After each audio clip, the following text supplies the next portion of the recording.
Graça e paz, irmãos. Nós estamos de volta com a nossa escola bíblica, né? Já estamos aí na nossa segunda lição da nossa revista Uns aos Outros.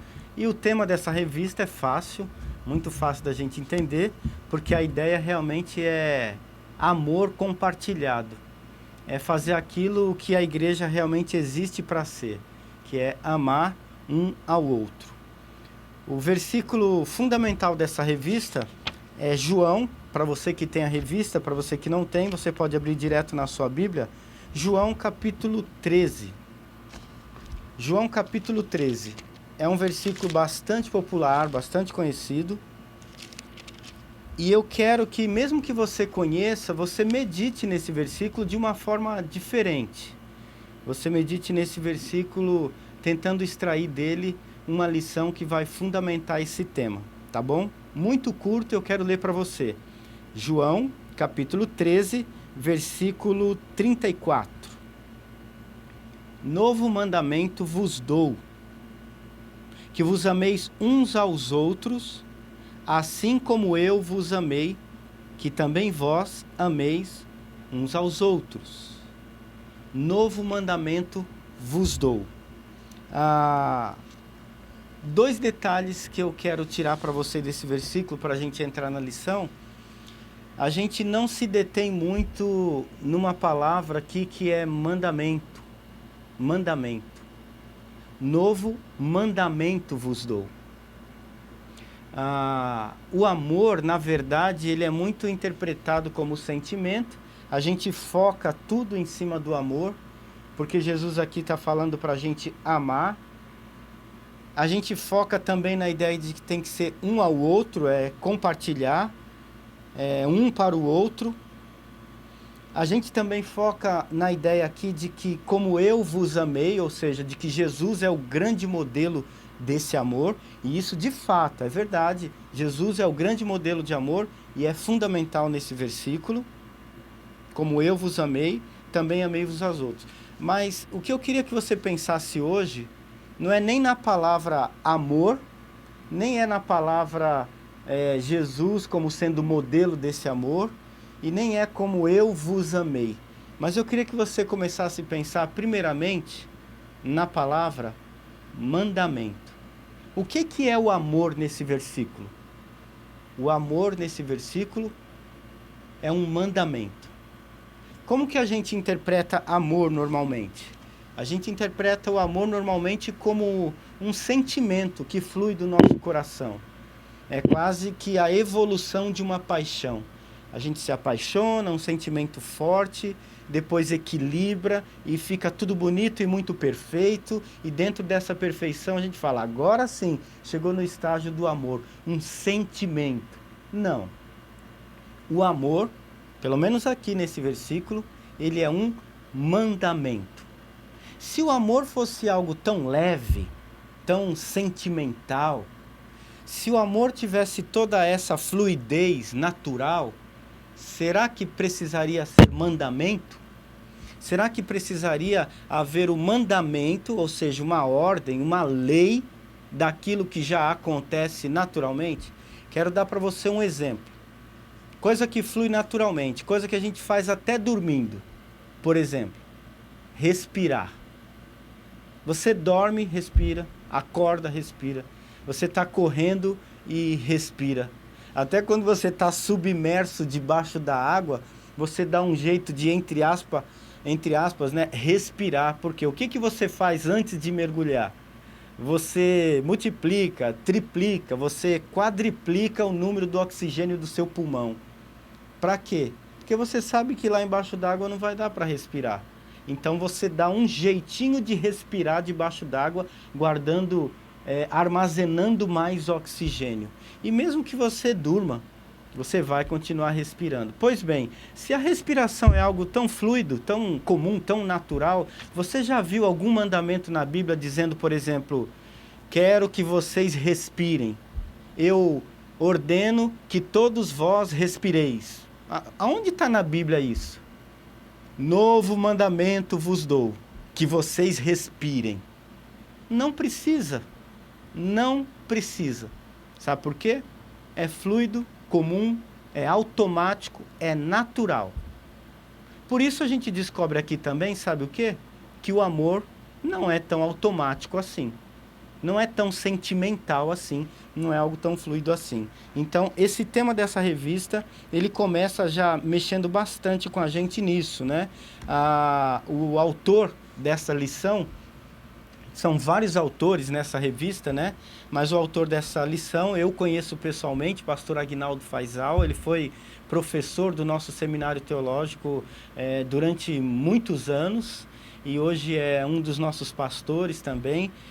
O conheci numa das nossas igrejas em Brasília, tive o privilégio de pregar na igreja dele e vejo que caiu numa lição que realmente combina bastante com o autor, né? É alguém que de fato sabe amar em meio às dificuldades. Quem passou aí talvez quase 20 anos dentro de um seminário teológico e talvez aí mais de 10, pelo menos, dentro de uma igreja, sabe a necessidade de cumprir esse mandamento. Amar. Amar. O que um pastor ensina é que todos nós devemos amar e amar a todos. Sabe por que o mandamento também de amar a todos? Porque nós não amamos naturalmente a todos. Nós aprendemos a amar quem a gente se identifica. E olha só, um ponto aqui também fundamental, logo no comecinho da revista, para quem tem, ele fala assim: de onde vêm as guerras? De onde vêm os crimes, as rixas, as ofensas? De onde é que vem tudo aquilo que nos separa um do outro? Talvez pudéssemos explicar como tendo origem na inveja, na cobiça, no egoísmo, no preconceito, na intolerância, e estaríamos até certos. Mas certo mesmo é que esse comportamento degradante, ele é resultado inevitável da ausência de Deus no coração humano. Nunca foi fácil a convivência entre os homens. O pastor Aguinaldo, autor dessa lição, ele fala: nunca foi fácil a convivência entre os homens. Ele destaca também na lição, é muito profundo, a gente não vai ter condição de vê-la toda, tomara que você tenha esse material e mergulhe, mas ele cita, por exemplo, que essa falta de amor, ela aconteceu já desde a primeira família do universo. Gênesis 4, versículo 8, vocês lembram dos dois irmãos, Caim e Abel, aonde houve falta de amor de um para o outro, ao ponto de chegar no primeiro assassinato descrito na Bíblia, no primeiro homicídio. Então veja só, por que o amor se torna um mandamento? Desde os primórdios da humanidade, o amor é faltoso dentre os relacionamentos, e não é faltoso apenas entre relacionamento com estranhos. O amor não é aquilo que falta entre eu e o meu vizinho, porque não moramos na mesma casa, mas a parede é colada, mas não moramos juntos. O amor não é aquilo que me falta entre eu e aquele que mora no outro bairro, na outra cidade, outro estado, outro país. O amor às vezes é faltoso até em quem mora dentro da minha casa. E isso aconteceu, por exemplo, na primeira família. Ele narra aqui na lição. E se a vida é assim, se a vida é desse jeito, então, né? O que pode fazer cumprir esse mandamento do Senhor de amar uns aos outros? O que pode fazer? Só podem cumprir o mandamento aqueles que foram lavados pelo sangue do Cordeiro. Então ele fala, só é possível cumprir esse mandamento, à risca, aqueles que realmente foram lavados pelo sangue do Cordeiro. Aquele que fez o mandamento e cumpriu o mandamento. Quem tem autoridade para fazer um mandamento desse de amar todo mundo? Quem é que tem poder, quem é que tem moral para fazer um mandamento desse de amar todo mundo? Aquele que amou todo mundo. Quem foi esse? O nosso Salvador, o nosso Senhor Jesus. Nosso Salvador, nosso Senhor Jesus. Né? Mesmo com a ajuda de Deus, a gente sabe que já não é fácil amar todo mundo, né? Você que de repente já é um cristão verdadeiro, uma cristã verdadeira, mesmo você tendo Jesus como teu Senhor, você já sabe que não é fácil amar todo mundo. Imagine aquele que não tem esse Senhor Jesus como o Senhor da sua vida, Como é que fica, então, se o amor já é uma luta no meio da igreja, como que funciona essa luta fora da igreja, fora do cristianismo, né? Como é que seria? E por que que esse mandamento não é só para crente? Esse mandamento de Deus, de todo mundo amar o outro, ele é um mandamento universal, ele é um mandamento para todo mundo. E como é que seria o mundo se não houvesse essa ordem de amar? Por que que muitas vezes o mundo não briga mais? Por que que muitas vezes, por que que as guerras não são maiores do que são? Porque amar é uma regra, e mesmo com a regra tem guerra. Por que que a violência não é ainda pior? Porque o amor é uma regra, e se não fosse seria ainda pior. Por que os homicídios, assassinatos, por que a violência, a agressão, por que o xingamento é tão forte e ainda não é muito pior? Porque há o mandamento do amor. Se houvesse uma lei liberal, onde dissesse assim, olha, acabou esse negócio de ter que amar o outro, beleza? Tá livre. Cada um trata o outro como quiser. Se essa fosse a regra, ou se essa regra começasse a partir de hoje, eu não sei quantas semanas durariam o planeta, mas logo, logo ele entraria muito mais rápido em extinção, não é? O fato, então, é que esse amor ele deve ser recíproco, ele é uma necessidade vital para todo o universo. E nenhum de nós, crente ou não, pode abrir mão desse mandamento. Tá ok? Queria que você lesse também, não mais agora no Evangelho de João, mas em 1 João, capítulo 4, versículo 8. 1 João, capítulo 4, versículo 8. É um outro versículo fundamental para isso que nós estamos vendo também. Olha só. Aquele que não ama não conhece a Deus, porque Deus é amor. Aquele que não ama não conhece a Deus, porque Deus é amor. É exatamente isso que eu acabei de falar. O amor, ele é um mandamento para todo o ser humano.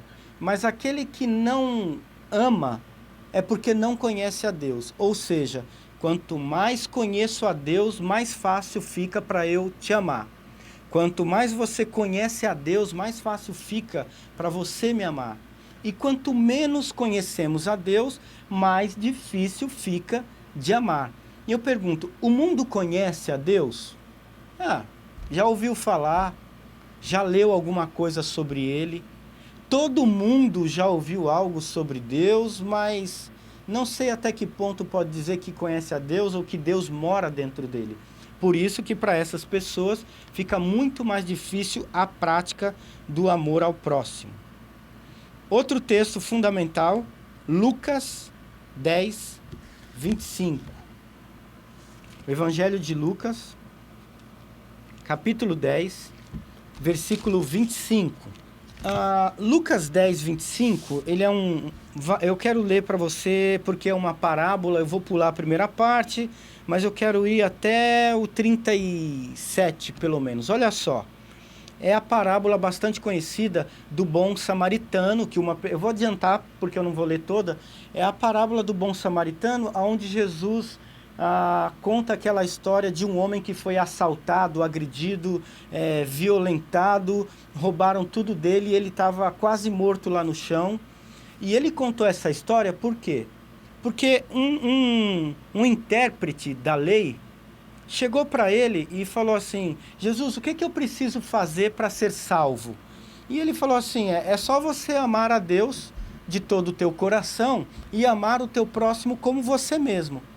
E ele pensa, amar a Deus de todo o coração e amar o próximo como a mim mesmo. A própria Bíblia diz que ele, querendo fazer uma pegadinha com Jesus, ele fala, tá bom, quem é o meu próximo? Quem é o meu próximo? E aí Jesus entra e conta essa parábola. Ele, porém, querendo justificar-se, perguntou para Jesus, quem é meu próximo? Jesus prosseguiu dizendo, Certo homem descia de Jerusalém para Jericó e caiu na mão dos salteadores, que eram os ladrões, né? Aos quais, depois de lhe roubarem tudo, causaram muitos ferimentos.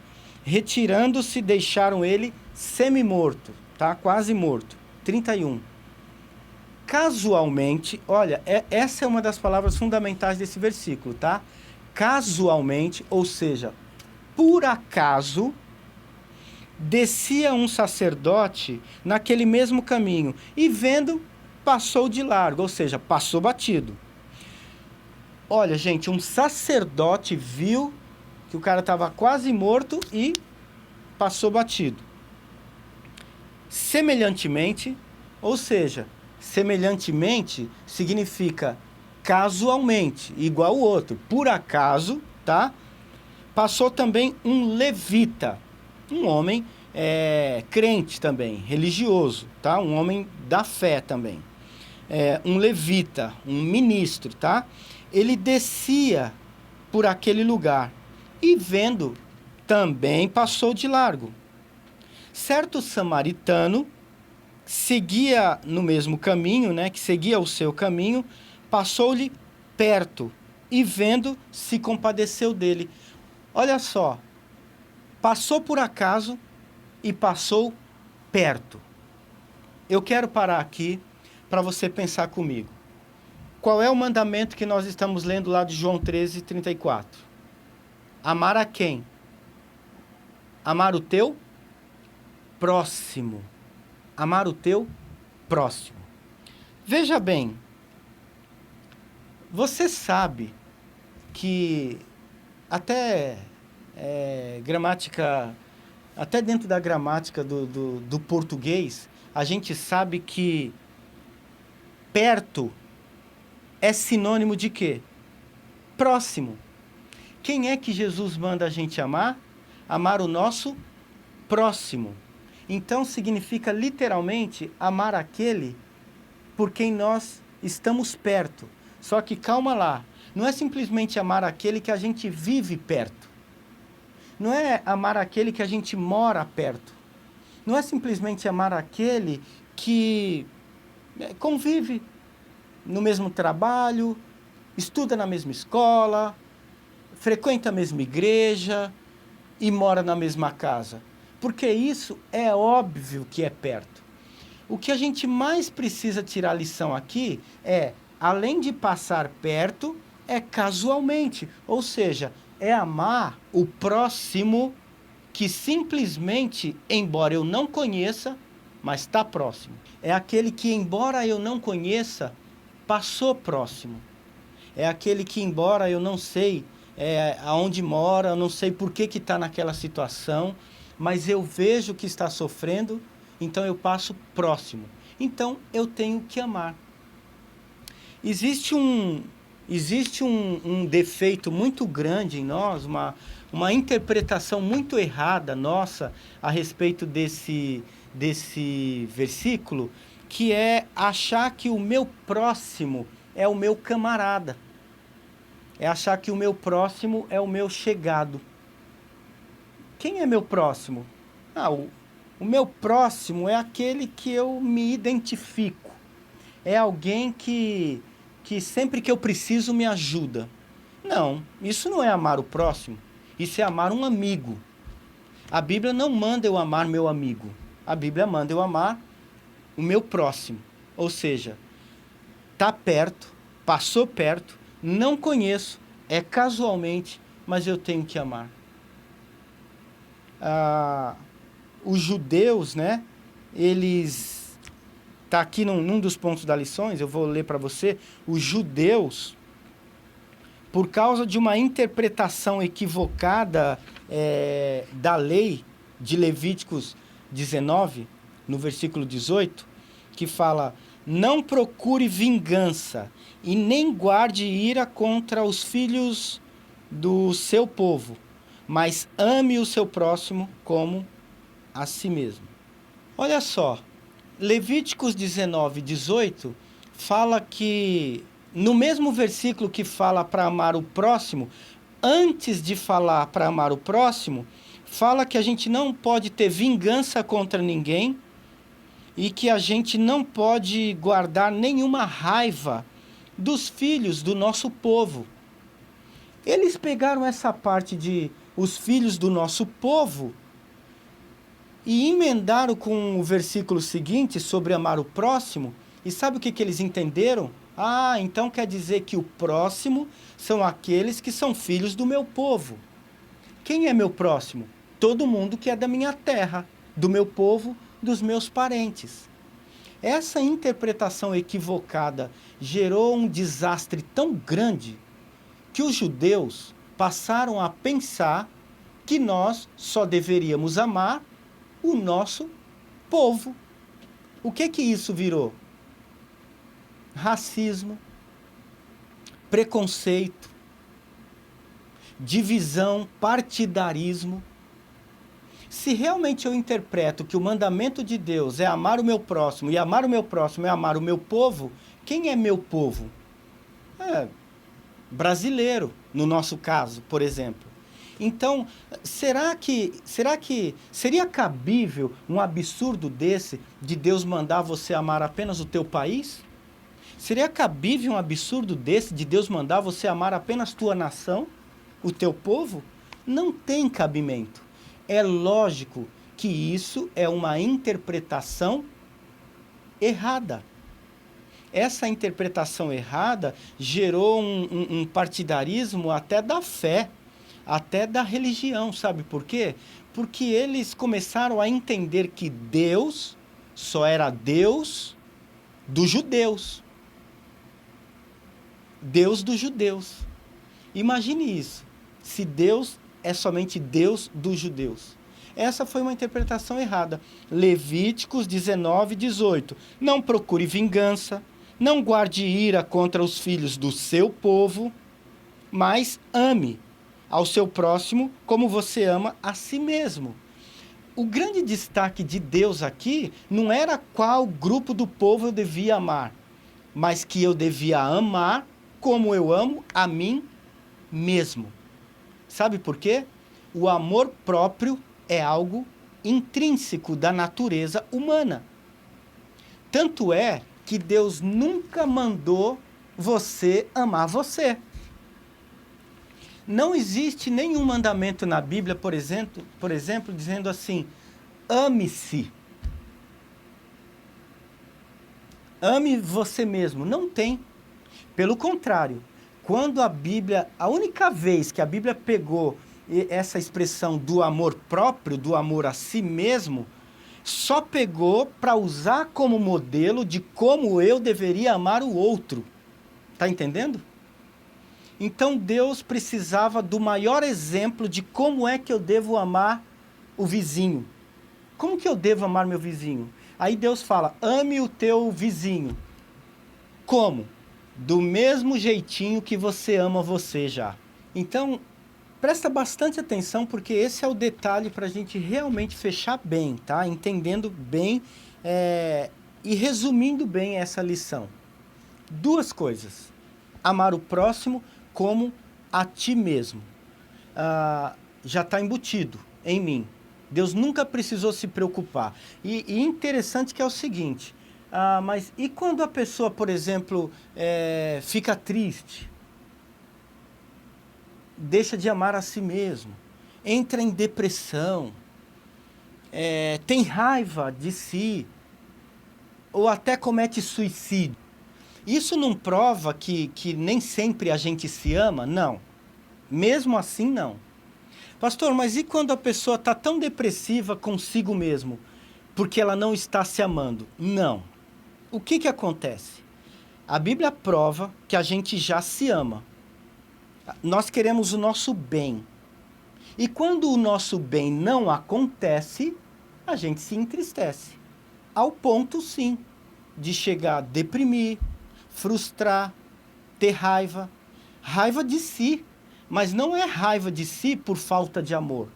É raiva de si porque todo aquele amor próprio que eu tenho por mim não está dando certo. Minha saúde. Quantas vezes eu me frustrei com a minha saúde? Me deprimi com a minha saúde? Fiquei com raiva de tudo, de si, da vida, deprimido, cabisbaixo, melancólico, sem ver esperança em si mesmo, sem ver nenhum valor próprio. Mas não é que eu não vi valor próprio porque eu não tenho valor próprio. Não é que eu não vi amor próprio porque eu não tenho amor próprio. Eu já tenho e isso está claro na Bíblia. É que esse amor próprio que eu tenho por mim deu errado. Ou porque eu perdi meu emprego, perdi meu dinheiro, perdi minha saúde, perdi minha família, e é por isso que eu chego ao ponto de ficar triste comigo. Eu não fico triste comigo porque eu não me amo, é porque eu me amo tanto e tudo que eu tanto quero não está dando certo. E o suicídio, pastor? Quando uma pessoa chega ao ponto absurdo de tirar a própria vida, será que ele se ama? Sim. E justamente por ele se amar tanto, e aquele amor que ele tem tanto pela própria vida não está sendo correspondido por uma série de razões, ele chega ao suicídio. Interessante, né? Mesmo quando se suicida, não é falta de amor próprio, é porque o amor próprio que eu tenho por mim não está dando certo. E eu fico com tanta raiva dessa falta de realização que eu posso cometer esse absurdo contra mim. Eu não cometo esse absurdo contra mim por falta de amor. E digo mais, tome cuidado com esse excesso de amor próprio. Por quê? Às vezes, o próprio excesso de amor próprio facilita essas loucuras. Eu me amo tanto que se uma gotinha sair fora do meu ideal, eu me deprimo e me mato. Não é falta de amor próprio. E por último, então, amor próprio e amor ao próximo. Ame o teu próximo assim como você ama a si próprio. Já falei bastante do amor próprio e quero fechar falando do amor ao próximo. Então, o próximo não significa aquele que é o meu chegado, não é aquele que é meu amigo, não é aquele que é o meu parceiro. O próximo é no sentido de distância. Tá longe, tá próximo. Eu tenho que amar todo mundo que está perto de mim, como na parábola do samaritano. Eu estou indo para o meu caminho, a palavra que a gente leu ali é casualmente ele estava passando. A pergunta no versículo 29 era: Senhor, quem é meu próximo? E ele fala essa parábola. O teu próximo é aquele que você está passando casualmente, está ali, sofreu um acidente, você nem conhece e você para ajudar. O levita não parou para ajudar, o sacerdote da lei não parou para ajudar e o samaritano parou para ajudar. Cuidou dos ferimentos, colocou ele numa hospedagem, versículo 34. No dia seguinte, ainda pagou a hospedagem dele. E no 36, Jesus diz assim: então, qual desses três parece ter sido o próximo daquele homem que estava ferido? 37. Respondeu-lhe o intérprete da lei, aquele que usou de misericórdia com ele. Jesus falou: então vai e faz o mesmo. Esse é o teu próximo. O teu próximo é um estranho que precisa de ajuda. Amarás o teu próximo como a ti mesmo. Quem é o meu próximo? Qualquer estranho que precisa de ajuda, você tem que amar. É assim que a gente ama o nosso próximo. O nosso próximo não tem nada a ver com o nosso amigo, nosso colega, camarada, nosso chegado, nosso parceiro, nosso primo, amigo, nosso tio, nossa esposa, marido, filho, filha. Esse não é o nosso próximo. Aliás, pensa comigo. Teria cabimento de Jesus precisar mandar eu amar aquele que é o meu amado chegado? Precisaria mandar amar quem eu já amo? Precisaria mandar amar quem já é meu amor? Precisaria mandar eu amar aquele que eu já tenho afeto, que eu curto e me identifico? Não precisaria mandar amar quem eu já amo. Então, quando fala amarás o teu próximo, não é aquele amigo que eu amo. Amar o meu próximo é amar qualquer pessoa que esteja próxima de mim. Que Deus nos ensine cada vez mais a vivermos essa verdade e assim consigamos, então, cuidar cada vez mais uns dos outros e servirmos uns aos outros. Nos acompanhe nessa revista porque tem muita coisa boa. São 17 lições, essa é a segunda. Pega porque ainda tem mais 15 dicas importantes para esse relacionamento, tá bom? Quero orar por você, por mim, e que Deus assim nos faça cumprir essa verdade. Obrigado, Deus, porque nós temos esse mandamento de amar, independente do sentir, mas muito obrigado porque nós temos o modelo daquele que deu essa ordem. Ajuda-me a olhar mais para o Senhor Jesus, ajuda os meus irmãos e irmãs a olharem mais para o Senhor Jesus e assim conseguirmos cada vez mais cumprir esse mandamento. Em nome de Jesus. Amém. Um grande abraço, que Deus te abençoe.